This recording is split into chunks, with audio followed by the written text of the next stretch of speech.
The state of our health, something we strive to improve and maintain, but sometimes inadvertently destroy.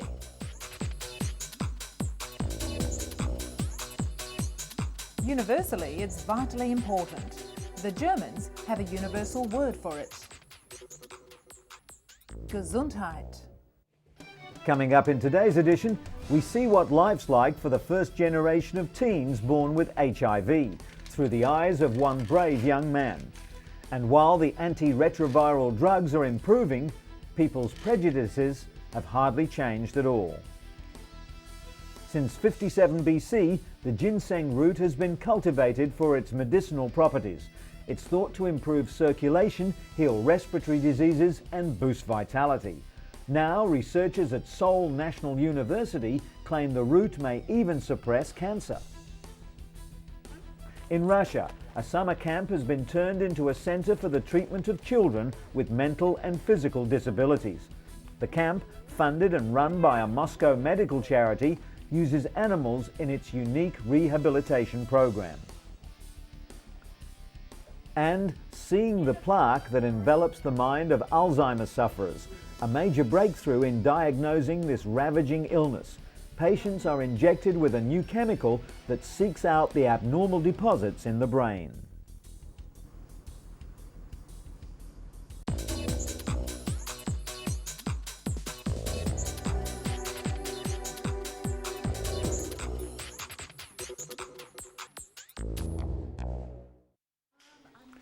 But first, Manu Dhingra, the first of New York's burn victims from the World Trade Center attack, to leave hospital and head home.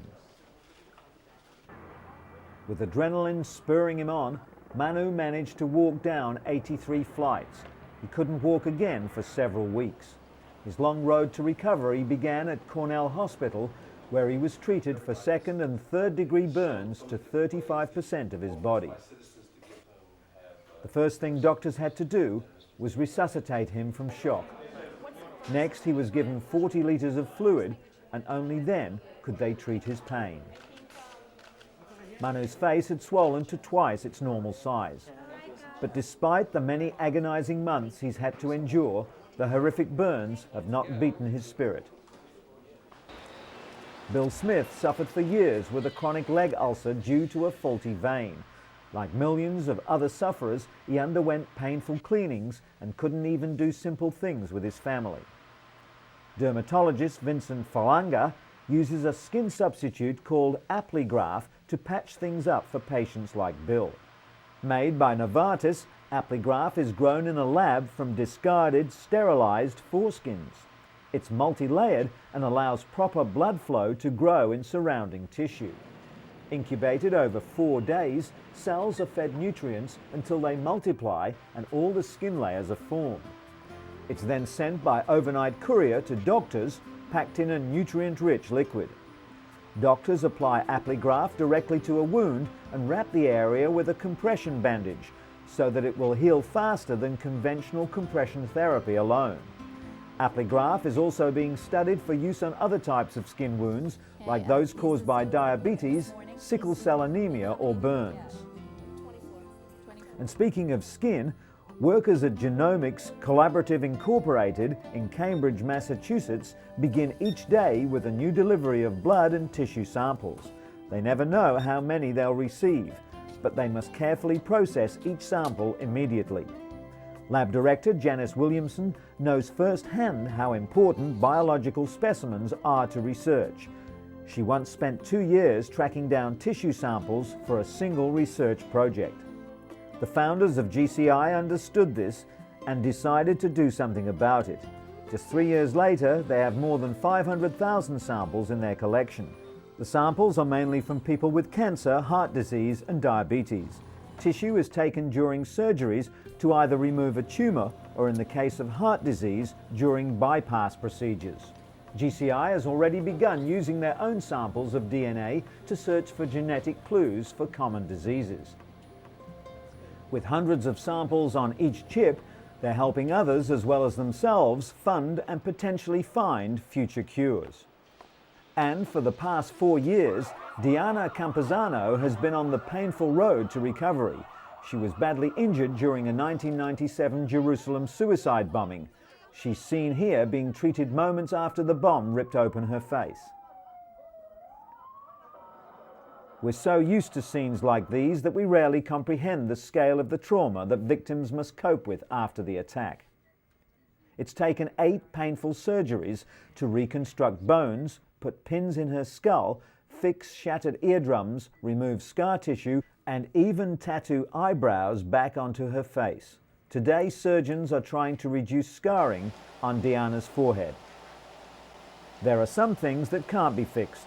The scarring from burns, her eyesight in one eye, and of course the emotional distress. The bombing has left Diana suffering post-traumatic stress disorder, crippling anxiety and flashbacks. Her faith has been tested to the extreme, but ultimately it has seen her through the tough times. According to Diana, despite it all, she's grateful to be alive.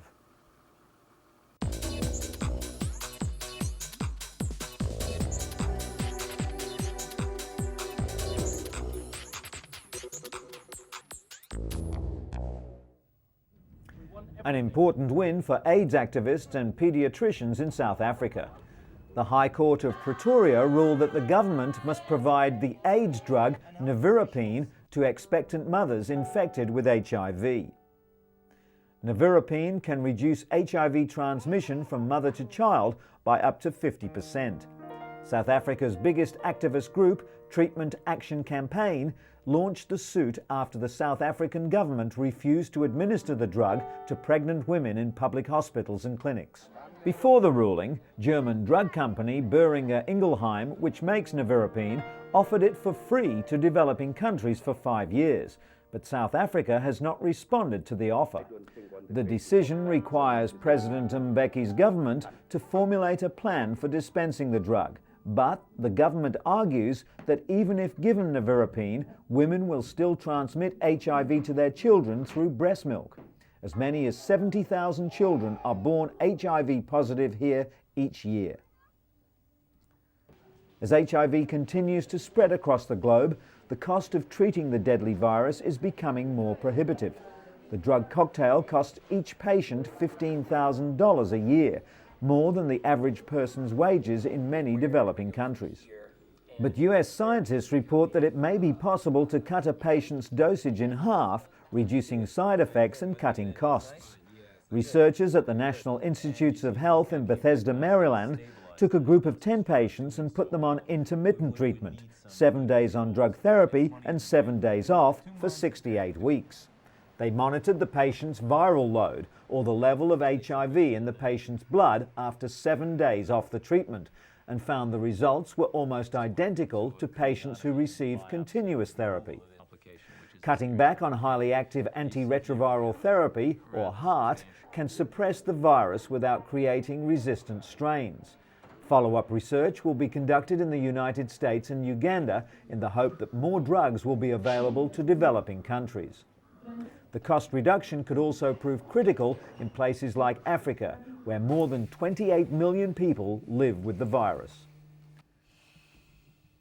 Justin Ligrecki is like any other 18-year-old, going to school, hanging out with friends and following the football. But Justin is also part of the first generation of teenagers born with HIV. Daily antiretrovirals make him feel sick, but it's the emotional battle that's the hardest, like deciding to tell schoolmates about his HIV status. The fact that drugs are keeping teens alive well into adulthood has brought a new set of problems, like dating. Despite his HIV, Justin does have a steady girlfriend. Justin's adoptive mum, Melody, initially didn't want him to reveal his HIV status, knowing the bigotry he'd face. But instead of hiding, he set up a foundation to fight prejudice. No one knows how long this first generation of HIV-born babies will live, but Justin remains optimistic. For 2 decades, male condoms have been the primary tool for stopping the spread of HIV, but now researchers at Duke University in North Carolina are hoping to give women more control over HIV protection.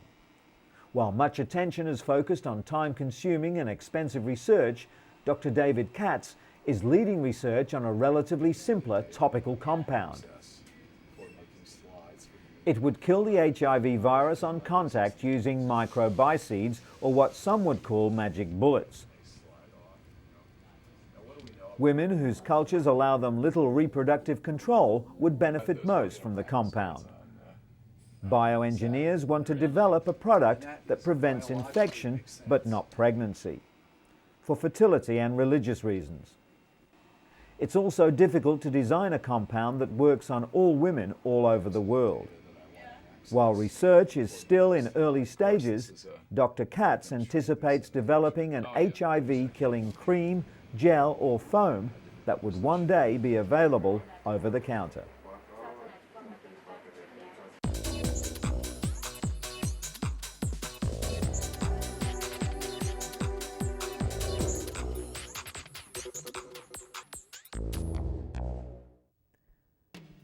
The ancient medicinal ginseng root is big business in Korea. Like cherished artwork, the older it gets, the more it costs. A 124-year-old root was recently auctioned off for a staggering $81,000 US. The reason? Ginseng is thought to improve circulation, heal respiratory diseases, stave off colds, and boost vitality. Since 57 BC, the root has been cultivated for its medicinal properties. The Korea Ginseng Corporation produces 600 tons of red ginseng each year, 40% of which is exported. Ginseng derives its pharmacological property from a soap-like substance known as ginsenoside. Now, researchers at Seoul National University claim the root could even suppress cancer. Such scientific accolades are only expected to boost sales and expectations even higher.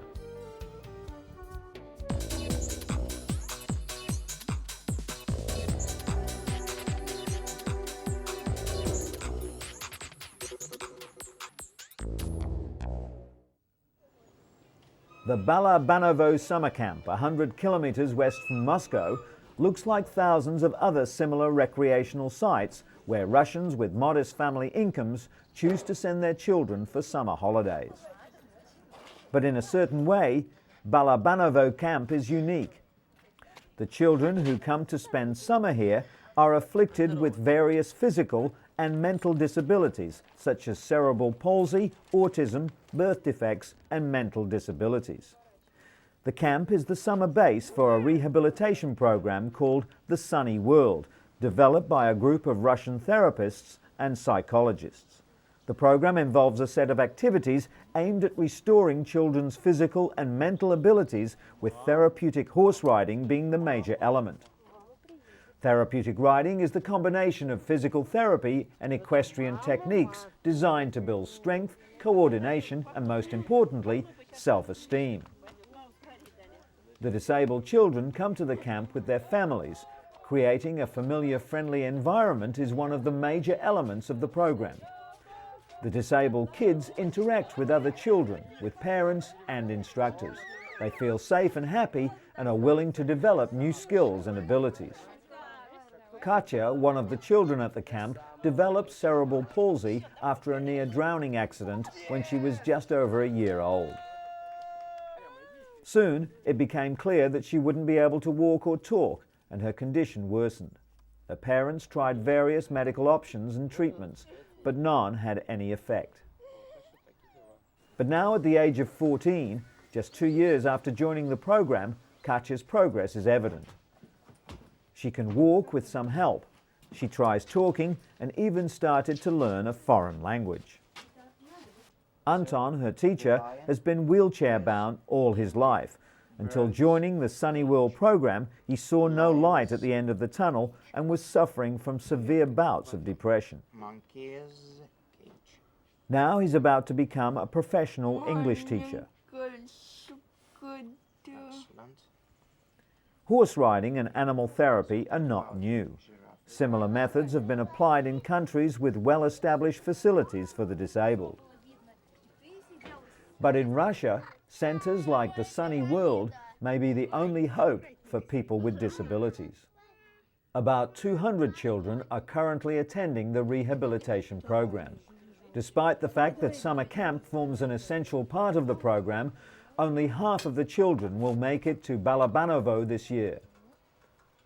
Being a non-profit organisation, the centre can't afford to take all the children.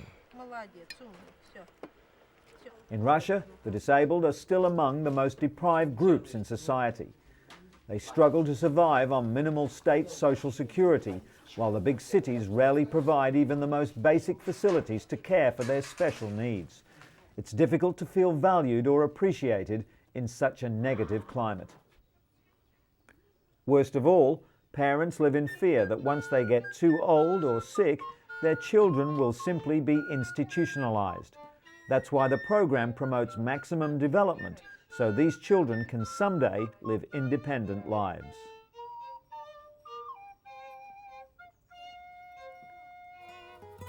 And in an update to a story we brought you a few weeks ago, separated Siamese twins Ganga and Jamuna Shrestha are going home to Nepal.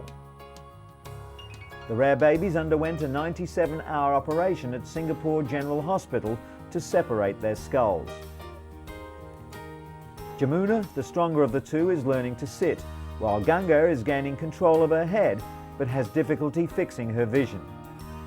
The babies have not suffered any major strokes, brain swelling or infections, according to Professor Ho Lai Yun. Dozens of well-wishers, doctors and nurses were at the airport to bid them farewell. The twins and their family spent more than a year in Singapore and will return one day for more reconstructive surgery. After an emotional and thankful scene, the twins, their parents and grandparents left for Kathmandu. There they'll stay until the girls are healthy enough to return to their distant home village with only scant medical facilities. In stark contrast, a beacon of hope shines brightly in New York City. The Montefiore Children's Hospital offers the latest technology and surrounds to help youngsters deal with what can often be a scary experience. Movable computers allow healthcare providers to take notes more easily and ensure that proper medications are prescribed. The kid-friendly environment encourages patients to learn as well as heal. The lobby highlights the building blocks of life, and each ward has a theme. The playrooms and ceilings keep the mood bright, while a mural with daisies and a farmyard hides scary-looking equipment. But for kids, it's all about that big TV. Best of all, any child is welcome at Montefiore. That's why it's situated in one of the roughest neighborhoods in New York. The high-tech wonder can turn an often terrifying experience into a time of wonder and exploration.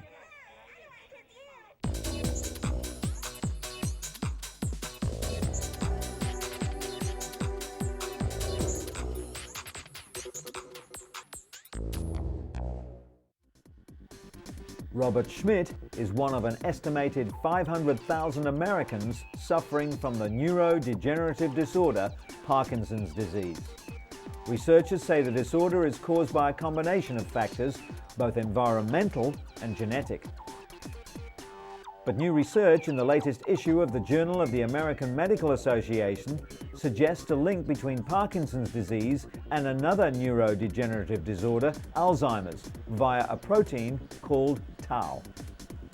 Doctors at Duke University Medical Center believe they've found the connection on chromosome 17.